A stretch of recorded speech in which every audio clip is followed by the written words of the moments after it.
Welcome to a special. All right, y'all. Welcome to a special podcast edition of Hanging with July and Wilk. I just want to go over a couple of things today. I'm gonna get my dog James Coaching Ball to come with us in a couple of seconds. Just want to let y'all know what we're talking about. We're talking about the Clippers and the Suns last night. We're previewing the Hawks and the Bucks. We're gonna talk about Ben Simmons on the is he on the trading block or not? We're gonna talk about the Lakers interested in Carmelo Anthony, and I'm gonna be giving my personal top five Denver Nuggets players, my personal favorites. So I'm gonna go ahead and bring James Coaching Ball on right now. What's up, Coach? What it do, baby? What it do? What it do? What it do? Man, what Man, you think cool. about the game last night? Well, you know me as an avid Laker fan. It was beautiful. Uh, it was beautiful. It was a great game, man. I'll be honest. It was a very thrilling game. That's one of the best out of bounds plays that I've seen in a very long time. We see it all the time being worked on. We always see the inbounds trying to get that last shot off. It was a great play design by Monty Williams. It was executed perfectly, and that just shows you the disparity in the coaching. He drew up a masterful play design. Tyronn Lue had oodles of time to come up with something. The best he could get was a half court heave. Uh, it's great. I said the Suns was gonna win this series. I'm still rolling with the Suns. We don't know if Kawhi when or if Kawhi is gonna be back, but they're saying that CP3 should be cleared for Game 3. And we all know that the Suns had one of the best records on the road in the NBA. He's very familiar with that locker room. He's very familiar with that building. So I think adding CP3 to the mix, especially if Kawhi is not there, I think it could be disastrous from the Clippers. I think it'd be a 3-0 hole. Uh, yeah, you're right. But you know who you gotta be? You gotta be happy for Jake. Two players. First player is Jay Crowder. After all them years, all them teams, LeBron put him out the playoffs. Now he finally got over the LeBron hump, and now he just doing. Oh my bad, I got a call. He just doing all kind of things in the playoffs. Like he talking noise. Let probably. I think the Kyle Lowry pass. I liked it just as good. Remember Hmm. when Kyle Lowry hit old boy in the corner in Toronto and they end up, I forgot who they beat. I think that was Boston if I I'm not think it was mistaken. Boston. Yeah. Yeah, but he hit that was another a corner play. I mean a inbounds play that I liked it. But yeah, that play last night, like really, like I was real happy for Kyle Lowry as well as DeAndre Ayton. But the player that I want to talk about, well, two more players I want to talk about.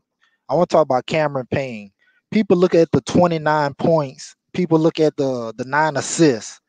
But what the stat that stuck out most to me the most, and Chris Paul, and this is the Chris Paul leadership: zero turnovers. I about to say that zero turnovers, protecting zero, the ze- basketball. Zero turnovers.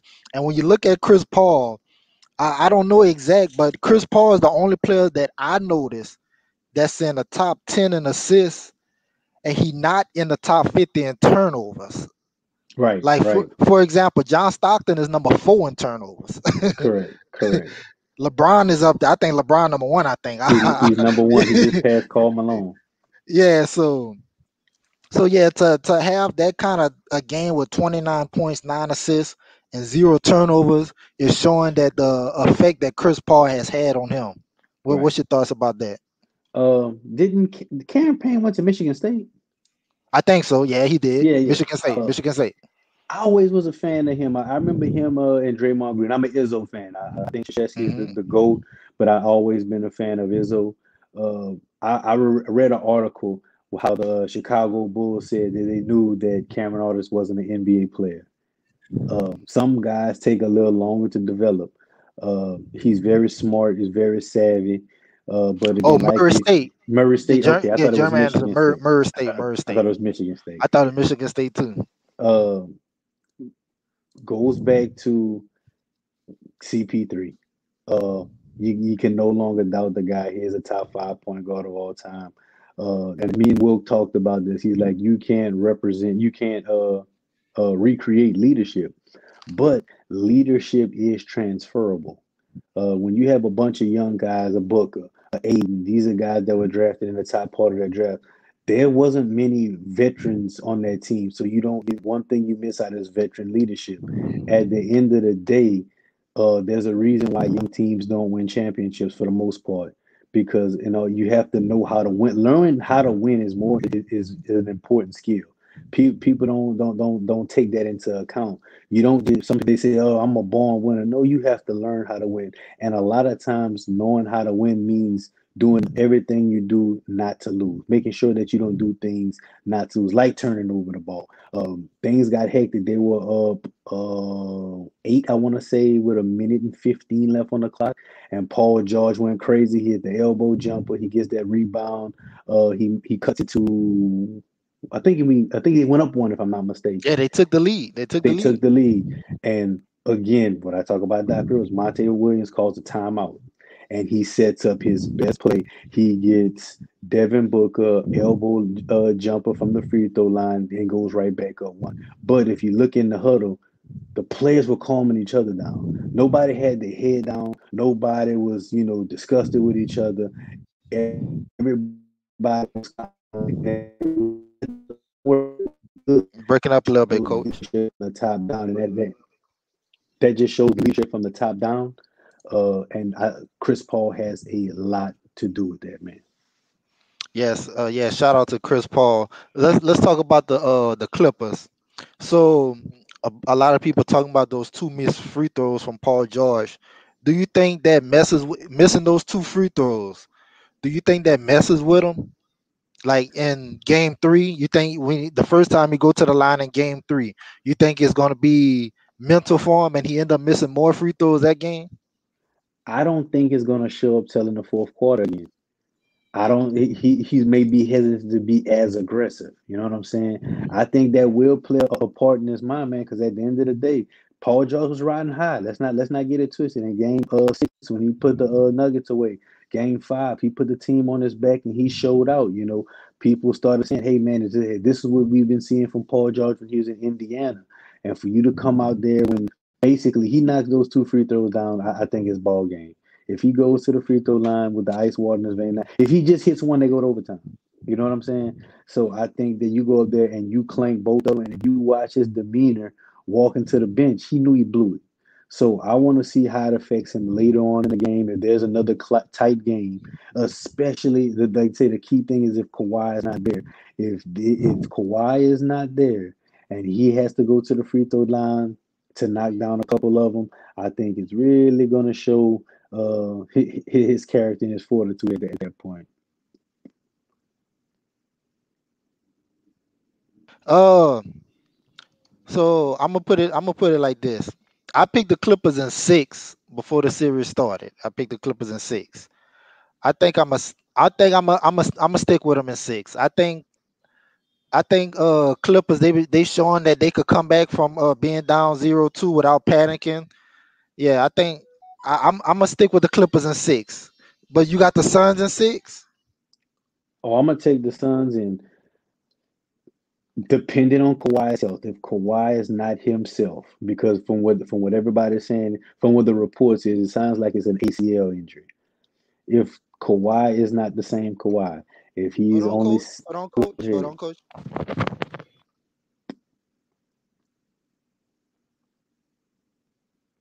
this commercial break is brought to you by Bespoke.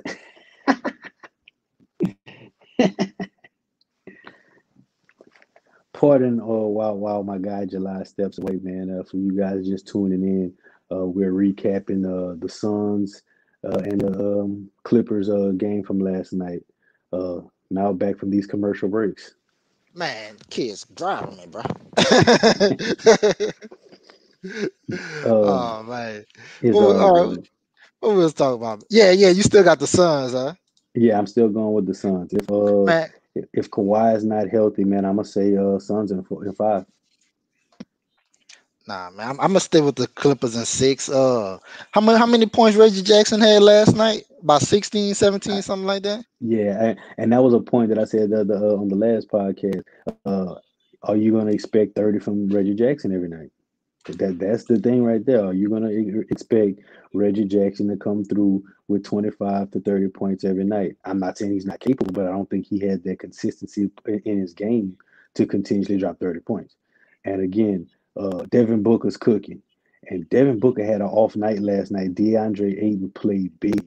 That draft from with Ayton, Trigger Trey, Luca, that's gonna be a draft that's gonna be up there because again, these guys are showing brightest in the playoffs and they putting teams in their back. So Payne played big. Again, if you haven't, and again, I keep going back to that's that Chris Paul effect. Chris Paul is again, he's the active leader in assists, active leader in steals, and he has brought that team element to the Suns.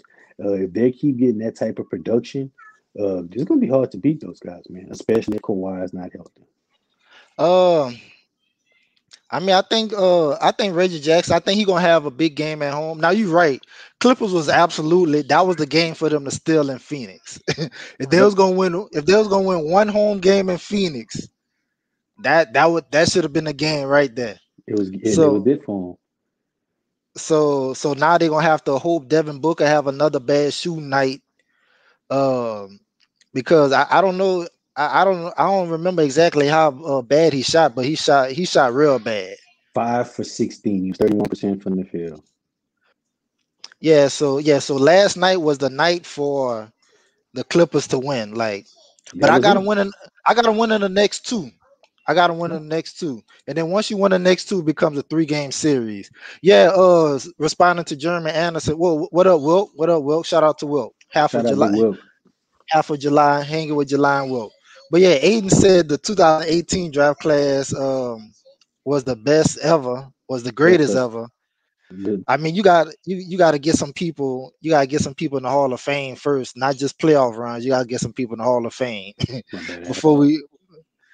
It's good before you start claiming all that. You got them boys got to get in the Hall of Fame. I'm pretty sure.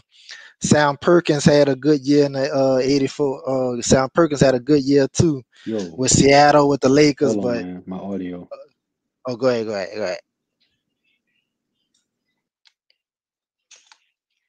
All right, we lost coach. But anyway, yeah, DeAndre Ayton said that the 2018 draft class the greatest draft class.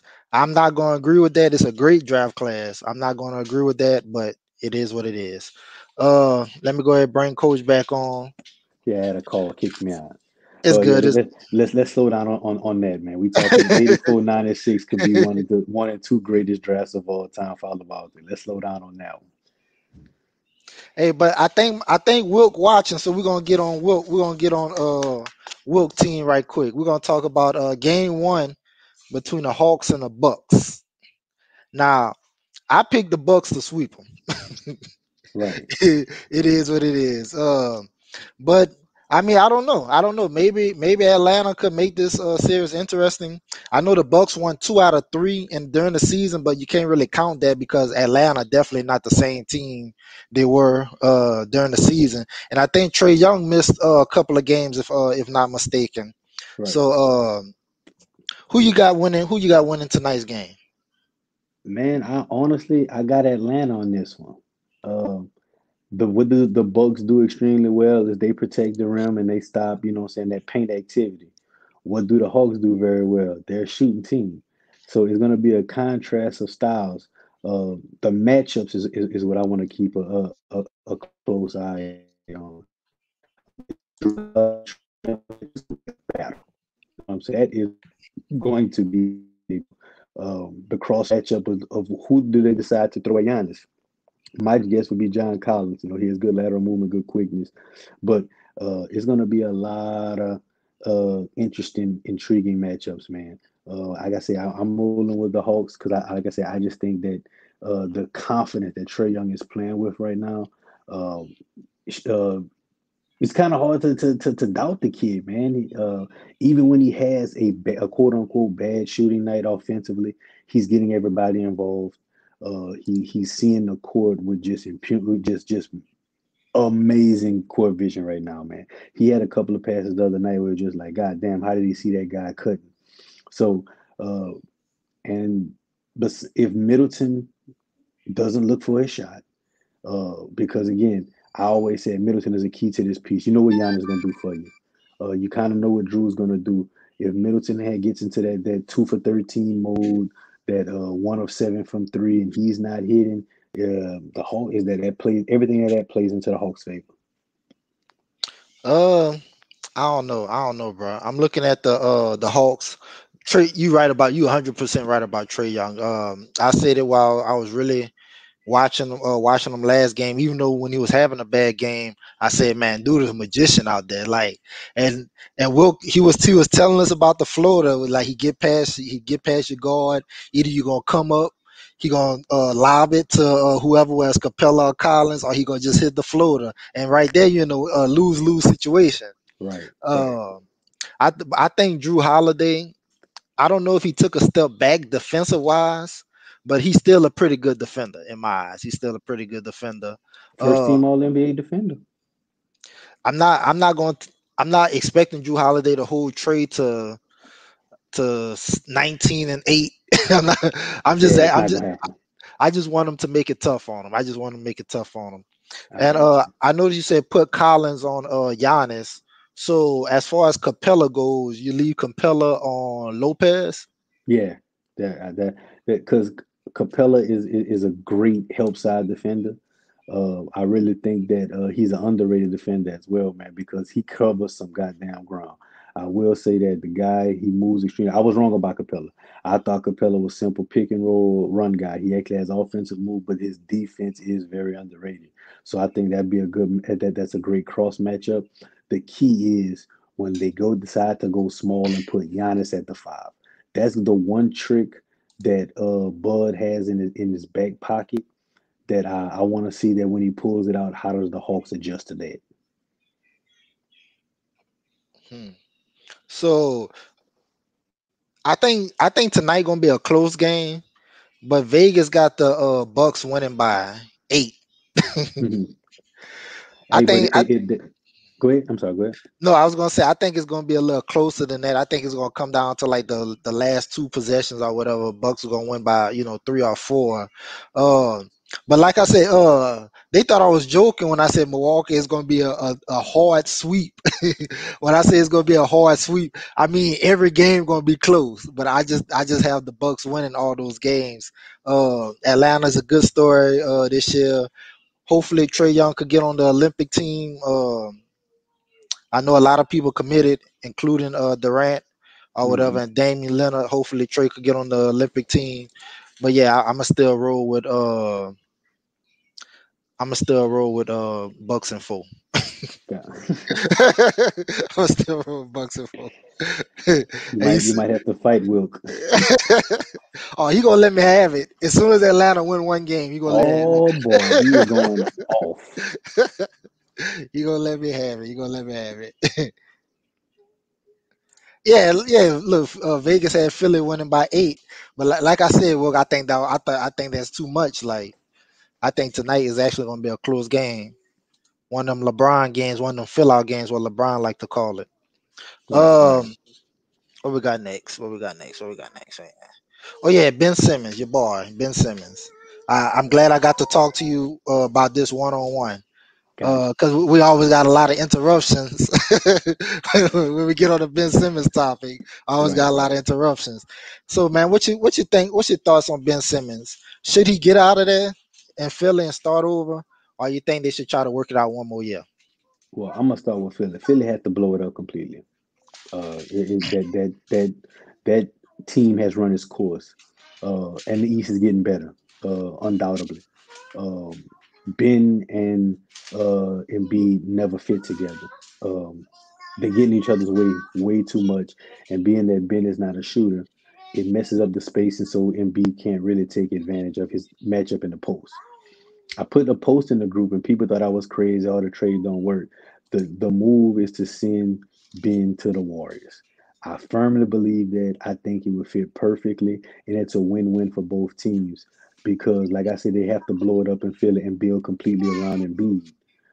If you send Ben to the Warriors for Andrew Wiggins, and then you can turn around and package a couple of draft picks and Tobias Harris for CJ McCullough. I think Portland will do that. I think they would be more than happy to part with CJ instead of parting with Dame.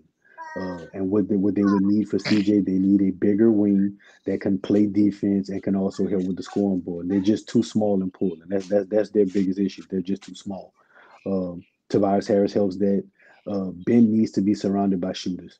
We know that Ben is not a shooter, but again, when he does get aggressive, when he gets in his mojo, and we've seen games where he's attacking a smaller defender, is hell stopping him from the rim.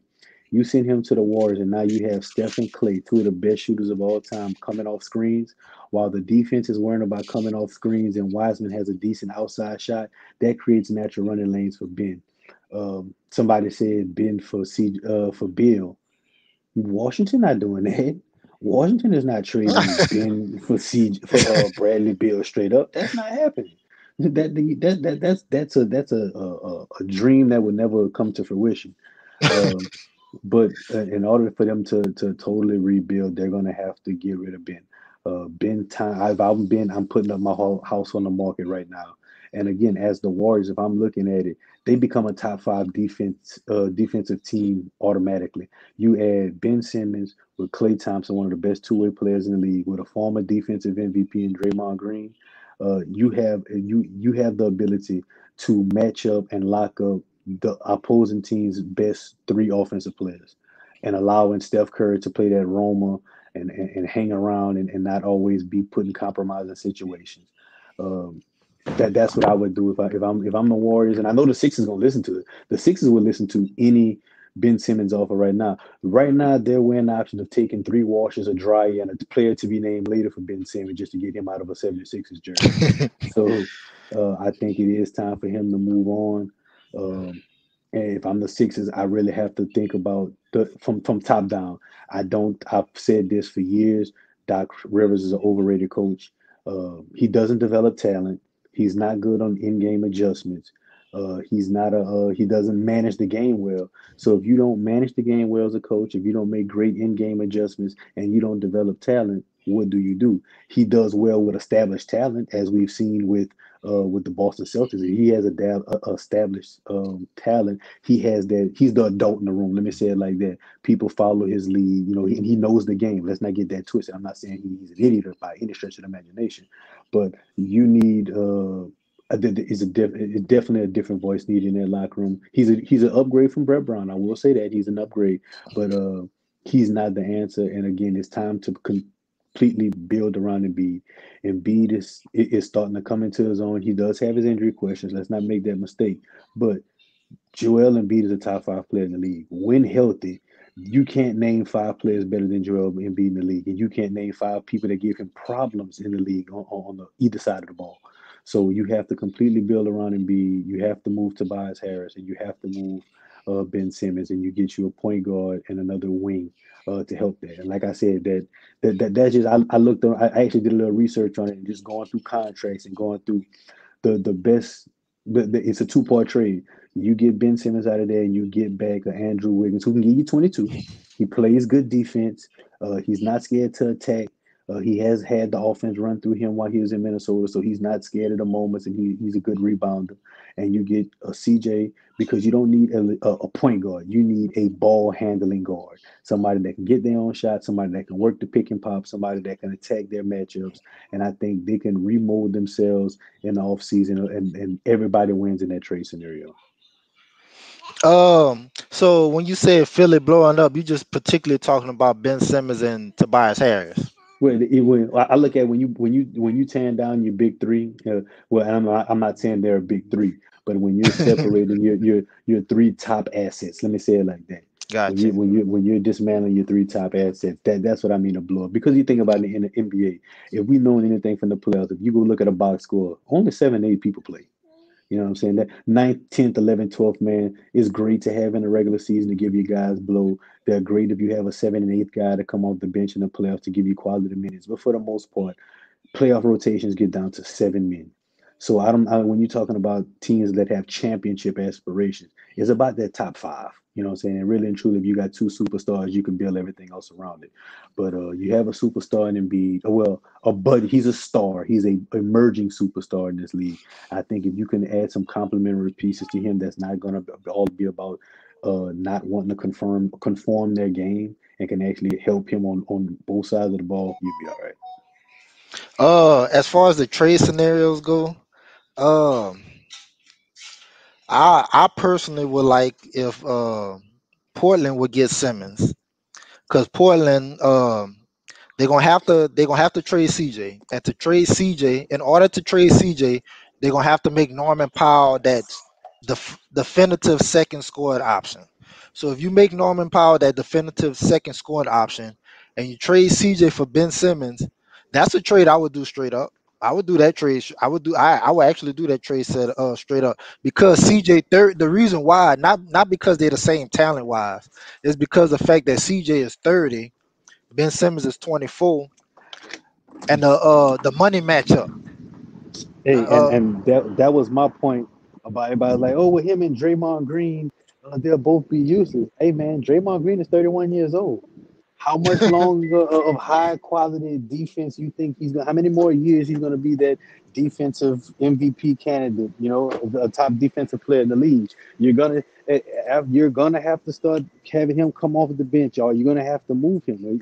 The father time is undefeated, but once a player that is not a superstar, and let's get into it twisted, Draymond Green is not a superstar by any stretch of the imagination.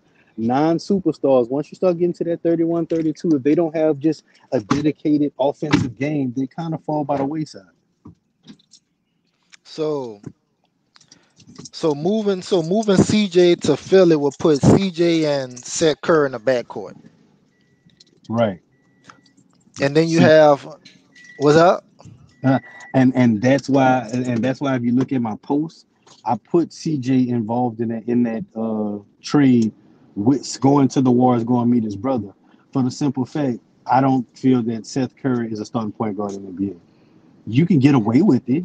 There's no doubt you can get away with it, but Nah, he he a is two not a. guard. He definitely a That's what I'm two saying. guard. He's not a point guard in the NBA. That if he's your starting point guard, unless you have two other legit dogs, you find yourself in a world of hurt. I don't feel he's a game manager. I don't think he's a playmaker. I mean, he has good court vision. He's not a bad passer, but he's not a facilitator. Let me say it like that. He's a good passer, but he's not a facilitator. He's not a playmaker. So you would have to ship him out as well. True, the King said that backcourt would get torched. Exactly, and he's not a defender. And like I said, the reason why that works out, because again, you can get back CJ, uh, and we're back on commercial break. Do you smell less than fresh all the time? Well, try this new deodorant. I'm sorry, man. I had to feel the airwaves. And we're back from commercial break. Not a commercial, not a commercial, not a commercial. It's all good. But and what that does is, and I said, like I said, I did the whole trade. The backup point guard, he escapes my name for the Warriors right now. The young Poole. I like Poole. He has a good shot. He's shown playmaking ability when Steph was out. That kind of helps get Embiid, because again, you need somebody that's going to get Embiid in his spots, get him running the offense, and I think Poole can do that for you, especially if you're going to add a CJ to your mix. And again, if you're also trading and getting Andrew Wiggins, I honestly think everybody wins in that trade. And they could do a 3-team. I played with the NBA trade machine. If anybody wants to go out there and have a little fun, go to NBA.com and pull up the trade machine, and you can do 3-team, 4-team trades. But again, it goes with all the money, trade exceptions, and all that. And it works out.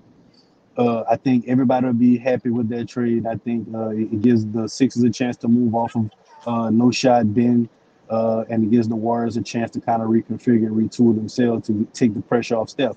Again, Steph's 32 years old. You can't ask him to put all those miles on him. Clay's coming off of 2 major injuries. So again, allowing them to move without the ball, allowing them to go through a couple of screens with Draymond Green and James White, with Wiseman setting picks, letting Ben find those little mismatches. I think everybody wins in that scenario. Well, my personal opinion, I don't think Ben Simmons to the Warriors. I don't think that worked. I, And I don't think that worked. I just think in the scheme that they have, again, what is his best asset? He plays defense. What's his next best asset? He's a hell of a playmaker and a facilitator. Facilitator. So I think you add him, and again, why would you not want to set a 25-year-old guy up with the two of the best shooters of all time? He might But actually pick up a thing or two. but Draymond, but like, is Draymond gonna be useless though? Because Dray on the No, defensive side, it's gonna be a hell of a defensive team. But on the offense, what you gonna have Draymond Green doing while Ben Simmons facilitating the offense? think about it. Draymond Green's always been a secondary ball handler, and he's also always been a screen guy, a rim runner. That's always been a part of his game. Draymond, I used to call when Draymond Green was in college at Michigan State, I called him the Walmart version of LeBron James. He always did everything. He always did the dirty work. I always been a fan of Draymond Green. He's not the best scorer, but he can score. He's not the best shooter. He can shoot a little bit. He's a damn good defender. He can handle the ball. He's a jack of all trades, a master of none but on defense. So I think that he would fit right in that well because again he's still setting picks. Because can you imagine the pressure that would put on a defense when you got Steph and Clay on both wings and there's double pin down screens on both sides and those guys are running to their spots. There's going to be one-on-one matchups almost everywhere on the court. If Draymond Green can roll to the rim, he could be that baseline runner guy. And again, we know that Ben Simmons, when he gets in attack mode, he can still see the floor. I think it would create natural space on the court. But that's just me.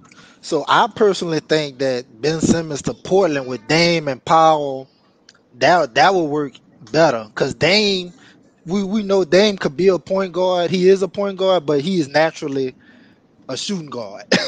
Right. Dame is a shooting guard. I think, and Powell is actually a pretty good 3-point shooter as well. So to have Simmons with them two guys, I think will work out perfect for Portland. If Portland can't get Ben Simmons, like this offseason to satisfy Dame, Portland gonna either have to get Simmons or they're gonna have to get Karl Anthony Towns. So right. They have to do something. There's another team that gotta blow it up. So you're gonna have to trade CJ to get one of those guys, because if you end up missing out on both of those guys, you come back with the same team, then Dame gonna be upset, and we don't want that. We don't want Dame to be upset. But let's get into your team, the Lakers. the LA, Lakers, baby. the Lakers. Now I've been getting Yeah. on when Melo was first out there as a free agent. I was telling D Sap, I like, man, make a call to LeBron. Tell LeBron make that call to get Melo. Melo gonna help out. He better than Kyle Kuzma. I promise you, he better than Kyle Kuzma. Right. But Melo, now in the Lakers' defense, Melo he still had a lot to prove, because he was coming off that thing with Houston where he only played 10 games, and Daryl Morey went to him. Melo told him the exact words that Daryl Morey told him was, "We are no longer in need of your service anymore." went to Right. went to his hotel room and told him that. Melo had Right. two pretty good solid years in Portland coming off the bench. Pretty Right. well, the first year he didn't come off the bench. Last year he came off the bench, but that was two pretty good years. So if Melo were to go to the Lakers, because the word is out there that Montrezl Harrell he gone, Kuzma want to leave. Who Yep. else? I forgot who else. Wesley Matthews. Like all them cats want to leave. KCP. But KCP he got a don't he got a He has another year. I think it's a player option, but there's talk that from on the message board that I'll be looking at, they say he's unhappy with his role on the team as well. So you think Melo could come in and be that guy off the bench, that third scorer that could come off the bench and really help LeBron and AD? See, let's go back a little bit. Okay. I know you're a Melo fan, but you have to admit on your with yourself when Melo was in OKC, that when they burned out that first year in the playoffs playing with Russell Westbrook, did you not think Melo was done? I thought he was done. Like Melo always been a bad defender, but in Right, right. OKC it was worse than bad. Like it was terrible. It was That, horrible. but see, that's my point. And I'm a Melo fan. I thought he was rather for a rookie of the year. You know what I'm saying? Syracuse, you know what I'm saying? Again, I'm a fan of coaches, so I like Boeheim, you know what I'm saying, what he did his freshman year. So I've been a fan of Melo, but I thought Melo was done. You got to think about it. What the Hawks paid him, what, $22 million to never put a jersey on? $28 million. All right, so they paid him $28 million to 28 never million. wear a Hawks jersey. So you know what I'm saying? So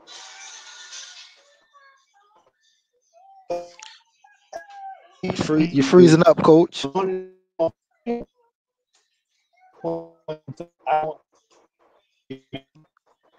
You freezing up, coach. Yo, hold on. Got me? You freezing up, coach. Hold on, let's see. I Hold feel on. you moving just fine. Maybe it's just me. You Can frozen. you hear me now? All right, there you go. There you go. There you go. There you go. What about now? All right, you good now? You good? Yeah, I think LeBron had got to the. All right, I thought LeBron was just at the point he didn't want to see his boy just waste away on the bench like this. Again, people thought Melo was done, and I don't think LeBron on the friendship side. I don't want to see my dog just waste away on the bench, and on the business side, I don't want this guy wasting away, taking away a spot of somebody that I could come in to help. Again, I said that LeBron should have made the call to bring him in because I still think half of Melo is still better than all of Jared Dudley. Uh, that was just my take on it. As far as for now, what Melo brings, I still think Melo can still get that jump off. You're not asking Melo to carry the offensive load. You're not asking Melo to go out there and get you 25. You're asking Melo to come off the bench and give you 12, but I guarantee he'll still be on the floor to close out. You can't leave him open. He'll still knock your face off. So I think him coming to the Lakers will give LeBron a little kind of a security blanket. And I still think he can give you 12 and 4 off the bench in spots when you get LeBron out of there, when you give D a break. He can still stretch the floor. I think it could work. And I think Melo has gotten to the point now he's humbled himself. We saw that first year in Portland when he was coming off the bench. He accepted that role of I'm gonna come off the bench and still prove that I can still get buckets. So I don't think it would be a bad pickup. I just hope they don't tie up too much money in it. I saw on a Laker message board that they're trying to get Russell Westbrook now. That's the one thing I don't want to see, but that's a different topic. Yeah, Melo. I think he at the point in his career where he not looking for big contracts. He's just looking to be on a contender. That's all. That's all he's looking Right, for. He just looking, and he signed the minimum with the Portland last year because I guess he was just grateful that Portland, gave him a shot. Uh, right. but yeah, as for Melo giving you 12 and 4, yeah, he gonna that's gonna be his average around 12, 13 points.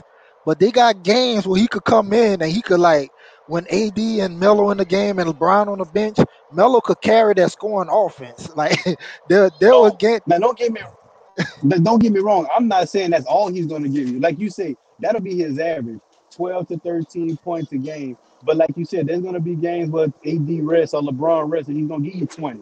It's going to be a games he's going to hit six threes for you and get to the foul line. I'm not saying he's incapable of giving a 20 piece. I'm just saying that's not going to be required of him. All right, so you got the assuming the Lakers are healthy next year. LeBron and AD. Let's just say they stay the same, like nobody move anywhere. Like they don't get Melo, but they keep all them boys, Harold and Caruso and everybody. Do you think that they come back next year and compete for a championship? I wasn't a fan of this Laker roster at all. Um, we didn't have a consistent shooter. You had Caruso that get hot some games, and he's more of a get to the cup guy. KCP was very inconsistent. I didn't even understand the Montrezl Harrell signing. I really didn't. I would have rather JaVale McGee, Dwight Howard. I rather we would have kept one of those guys. I definitely didn't think that Mark Gasol would die midway season because he played like a dead man toward the end of the year. I didn't think none of that would happen. Like I said, I wasn't a fan.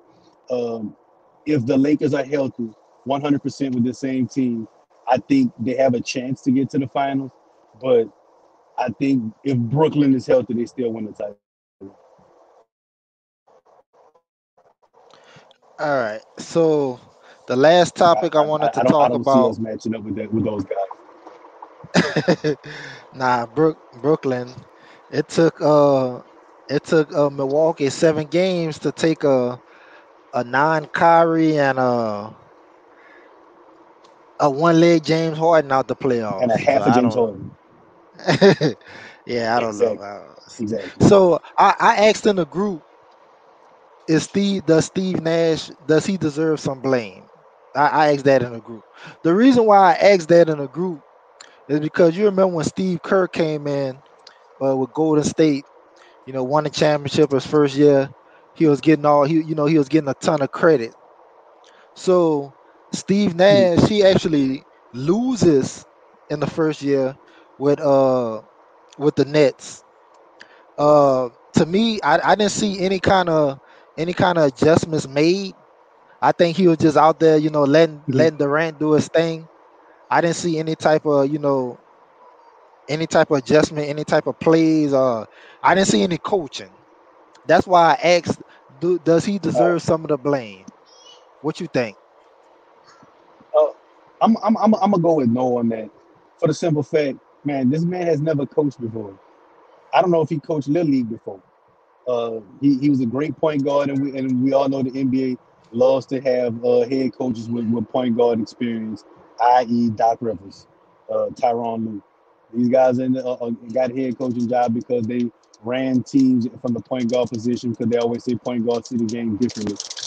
Steve Nash, first year coaching, and again, let's look at it. He lost Kyrie, and he had a one-legged James Harden, and he was still one shot away from playing in the Eastern Conference Finals.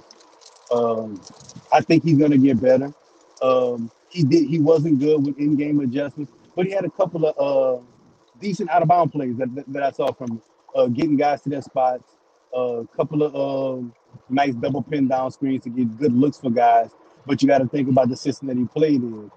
D'Antonio was never known as this great X and O's guy. He played it. He devised a system that sprint the pace, let your best players go, and get up as many shots as possible. You got to think about it. Dan Antonio used to tell his team, "Don't contest layups. Get the ball out the rim and let's run up the court." So that was his background knowledge for what he did as far as his style as a coach. I think he's gonna get better. I think he's a guy that's gonna study what he did wrong. I think he's gonna be a guy that's gonna go to different coaches in the offseason and try to get that little wisdom. But again, I don't think he was a bad coach. I just think he made first year coach mistakes. Uh, and again, if Durant hits that shot, we're not even talking about that. If Kyrie's healthy, we're not even talking about that. In the same token, if Brooklyn does win a championship, I don't think he gets that much credit as well. I think he's gonna be one of those coaches that's gonna be a game manager and runs his system. I think he's gonna have a deviated system of 7 seconds or less, and I think that's what he's gonna use to his advantage. When you have three of the top 15 players in the league, you kind of don't have to do much. You kind of have to manage minutes, find ancillary pieces, and he's not a GM, so that's not his job either. So I think he's going to continue to develop and get better, but I don't put a lot of blame on him. Like I said, it's his first year, just like I wouldn't have gave him. They said he was a great coach if they'd have wanted him his first year. So let me ask you something. Speaking of Durant, do you think do you think it's a mistake for Durant to be playing in the Olympics, or that's something that you like? I think it's a huge mistake. Um, Durant had one of the most devastating injuries that athletes can come. Usually, you don't come back from Achilles. That's what took my dog that Achilles is a very tricky injury. The great thing about it for him was his game was never built off explosion or quick twitch. Like if Westbrook has an Achilles injury, that might end his career. But he had a hamstring issue this year, which I knew was going to happen because the rehab of coming back from Achilles, the you're gonna tweak something else when you have a major knee injury or an Achilles injury. Ask Clay Thompson about it. It's just how the body tries to adjust. If I'm Steve Nash, if I'm the owner of the Nets, I'm begging Kevin Durant, just rest. I don't want James Harden playing either. I want those guys to get as much rest as possible But again, you have to look at it. They love the game of basketball. They're going to go out there and play it. And again, we're not talking like they're going to the Rucker. It's an honor to represent your team in the United States in the Olympics. But like I would tell Kevin Durant, you've been a league MVP. You've been a champion. You're a Finals MVP. You're an Olympic champion. You won a gold medal with LeBron, Kobe, with some of the all-time greats. Let's go ahead on and sit this, and I need you to get ready to go win me an NBA title next year. I'm not a big fan of it, only because again, I think Durant's 32 years old. He's gonna be turning 33 next year. This He's year, coming I off a think. major injury. You had he's turning 33 this year, so he'll be 33 going into next season. You're coming off a major injury. You had a nagging injury this year. You played. Let's not act like he didn't play a lot of minutes. In the last 2 games, he played 48 minutes a pop. So in a very short season. So I want you to go ahead and get healthy and be ready for training camp. Same thing with James Harden. You had a hamstring injury. We know that hamstring injuries, just from sports, takes a long time to heal. They can be re-aggravated, just landing wrong, not even doing an explosive movement, just landing wrong can re-aggravate an injury like that. And you're talking about they're going to go through July, late mid-July, they're going to go through, and then training camp starts right up. I like for them guys to get as much rest as possible. I'm begging them not to play in the Olympics. Yeah, my thing is, Kevin. Word is Kevin Durant could have came back for the playoffs last year, and he decided not to come back. You know, to rest his Right. Achilles I heard the or same whatever. thing. Yeah, so he could have came back last year for the playoffs, but now you want to play in the Olympics? Like that's you got 2 gold medals. You know already. He got 2 gold medals. 2016, 2012. He When got two you're gold medals. Kevin Durant, yeah, yeah. So I'm thinking When you're like. Kevin Durant, as much as you love basketball, you got to think about it now. You're playing. Go ahead. No, I know. I was just saying, like, you got 2 gold medals already. You sat out last year because if Kevin Durant would have played against Toronto in the first round last year, they probably would have beat Toronto. They probably would have Brooklyn probably would have beat Toronto with Kevin Durant I agree. and Karis LeVert. Um, so yeah, I definitely think it's a mistake. And Harden committed to the Olympics as well. Yep. That's what I'm saying. If I'm the net, if I'm Nash, if I'm the Nets front office, I'm begging them not to play because again, and Kevin Durant, I know he loves basketball, and again, it's an honor. You know what I'm saying? Two Breaking up. championships, you have MVP, two times MVPs. You got me?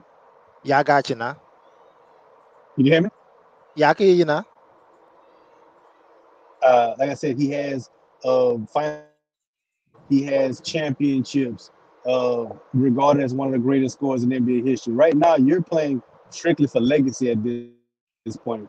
You're trying to move up into the top 10 players of all time. Right now, he's a top 15 player, no matter how you slice it. Kevin Durant is the top 15 player of all time. We gotta make room for the guy. Right now, you're just playing for legacy, and that can only be cemented more of what you do on the NBA court than on the international stage. He's the first ballot Hall of Famer. We know that, but he adds one or two more championships to his resume. Get a league MVP within the next couple of years, which he's totally capable. Oh, lost coach. But yeah, he was basically talking about Kevin Durant, how Kevin Durant shouldn't play in the Olympics, because he's a Finals MVP, 4-time scoring champion, 2-time NBA champion. Coach, you back? Yeah, yeah. What's the last thing you heard me say? I got kicked out.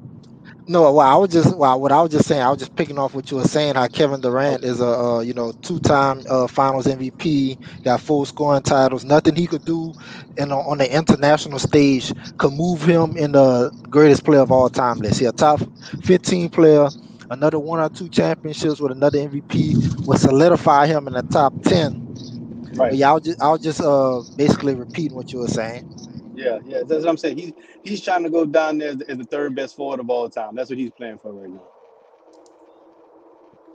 So Yeah, but I mean, I also think it's a mistake for Kevin Durant to play in the Olympics. I don't know why, but it is what it is. It is what it is. All right, coach, I got one more topic for you. it's my personal topic that I just was thinking. I'm gonna give you my five first, so you could think why I said. So I'm gonna give you my five first. This is Okay. my top five favorite Denver Nugget players of all time. Okay. Top five.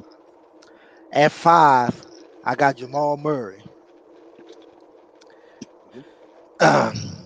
The reason why I got Jamal Murray, because dude is a stud. Dude is a stud. That layup against your boy last year in the playoffs, one of the best layups I ever seen. Like, Right. Right. Yeah. and him and Donovan Mitchell going at it in the playoffs last year was epic. Uh, Jamal Murray, yeah, he had to be in my top five. Four, even though he only played 2 seasons, those 2 seasons I love. He was an all star both of those seasons. Allen Iverson. People think that when Iverson left Philly that he wasn't in the no. When Iverson went to Denver, he was still in his prime. It's Right. He just was that getting buckets. yeah, it's just that he had to share the scoring load with Melo. But Iverson Right. was still pretty good. As a matter of fact, we played y'all in the first round. We won 50 games that year. Right. 50 we went 50 to 32 and we was an 8 seed. We was an 8 seed and we had to play y'all the first round. Right. Y'all Right. swept us. And y'all swept us. So I got Iverson for it. Third, I got Chauncey Billups third. Right. Right. The reason I got Chauncey Billups third because he got us to the Western Conference Finals.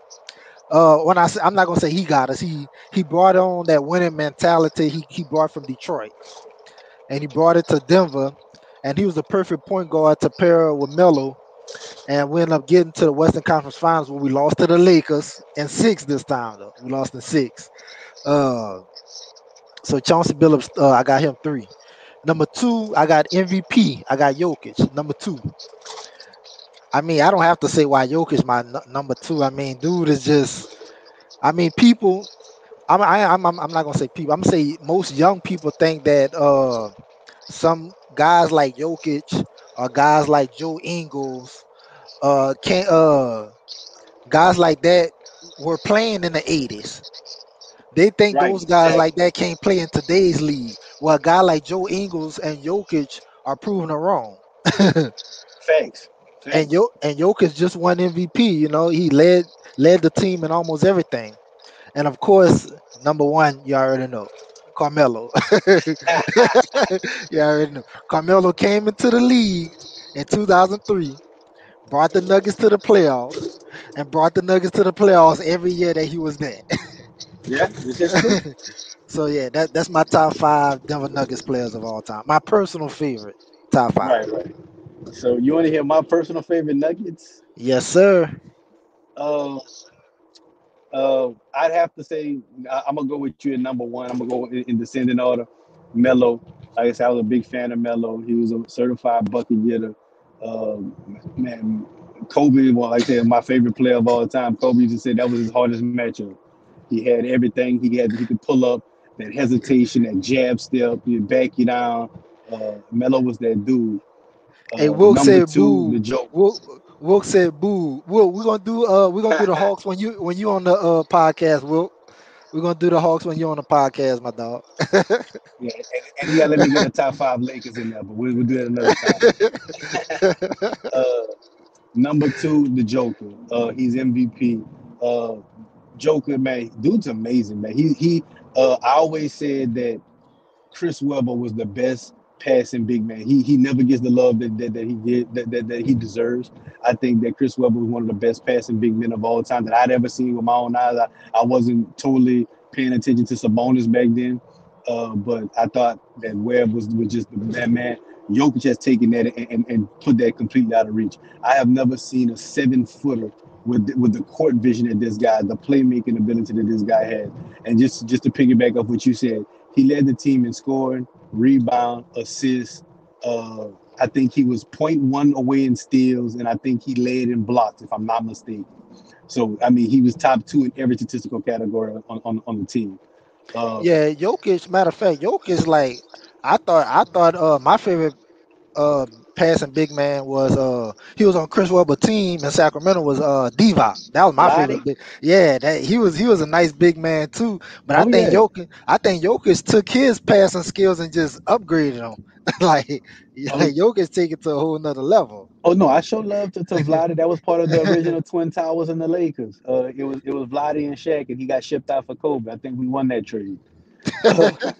Yeah, uh, y'all son Eldon Campbell. uh-huh. And Vlade and the 13th pick. Let's get this done. Uh, Number three, I went with AI, man. I was a big AI fan. I had his shoes, I had his jerseys. I didn't play like him. I tried to, but it didn't work out that way. But Iverson is always one of my favorite players. Number four, man, when this dude was right, when he was healthy, Kenyon Martin Ooh. was that guy, man. He had an offensive game. He was defensive. He was mean. He was tough, and he would whoop your ass if he had to. I love Kenyon Martin, man. He was a big time player. That, like I said, he's a favorite of mine. Uh, Number five, um, I'd have to go Jamal Murray, man. It was between him, Chauncey, and Alex English. I got to see some old film of Alex English. He was a certified goon. I had his throwback jersey way back in the day. Uh, but I'm gonna go with Murray, man. He has so much upside. Uh, yeah, I honestly believe if he was healthy, it would be the Suns and the Nuggets in the Western Conference Finals. Um, he's a big time guy, like you said, that layup, the touch, the angle that he should. That was one of the best, like you said, one of the best layups you've ever seen. And I think and he's still getting better. That's my top five. All right, all right. Well, yeah, on the next podcast, when Wilk on, we're gonna do Hawks, and of course, you got get your Lakers one ready. I can imagine who number one, but we're I mean, you gonna ain't gotta think twice about that one, brother. I'm gonna keep it on because you ain't gotta think twice. Kobe yeah. beat. Well, Ty Lawson was nice. I mean, he wasn't better than Chauncey and Iverson to me. I don't think he was better than Jamal Murray. Yeah, more. Yeah, he did lead the Nuggets to a number three seed, where the Lakers did. Was it y'all that beat them? I think Kobe and Gasol. I, Man, I think. I mean, we've beaten so many teams throughout our illustrious career. You know, it's they kind of all lumped together. You know, I'm just.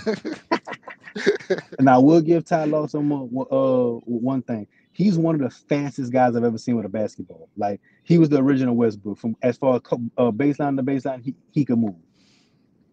yeah, I liked it. I liked the Lawson in Denver. And when we when Denver got rid of Chauncey Billups, like Lawson became that guy. When Denver got rid of Chauncey Billups and Melo and sent them to New York, Right. Lawson and Fareed and Gallo, like them balls was balling. Wilson Chandler, Wilson Chandler, yeah. yeah, yeah, they had I, got a number. They had got a number three seed. yeah. And I will say honorable mention. I gotta just shout out J.R. Smith, though. Like I just gotta shout him out. You know, honorable mention on the Nuggets list. Yeah, and did J.R. Smith always know how to shoot? Because when I remember him on the Hornets, I just remember him as a donker. But then when he got to the Nuggets, man, I was like, man, this dude could shoot. Hey, bro, that's what made him skip going to UNC. Everybody Okay, thought he was okay. just a dunker. But I think it was the All American game that he played in, and he not allowing like 4 or 5 threes in a row. I think that's what kind of sealed the deal when they actually saw that he could really put up buckets and he had a stroke. That's what made him not go to UNC. Gotcha. Because I remember he was a donker when he was on the Hornets. Oh yeah, I didn't know he could shoot like that though. yeah, buddy. But yeah, shout out to J.R. Smith too. But all right, Coach, man, we're gonna go ahead and end the podcast. I just wanted to do a little segment, just to get some more content out there, just to get hear people talk hear people, let people hear us talk sports. Let them hear our knowledge of what we got to bring to the table. Thank you for showing up last minute. I originally planned just to do this by myself, but when I hit you up and you said you're not busy, I was like, man, come on there with me. Man, it's all good, man. You know, just shoot me a thing, man. It's the summertime. I'm always free. Just hit me up. All right, man. You have a blessed one, man. You too, my brother. All right.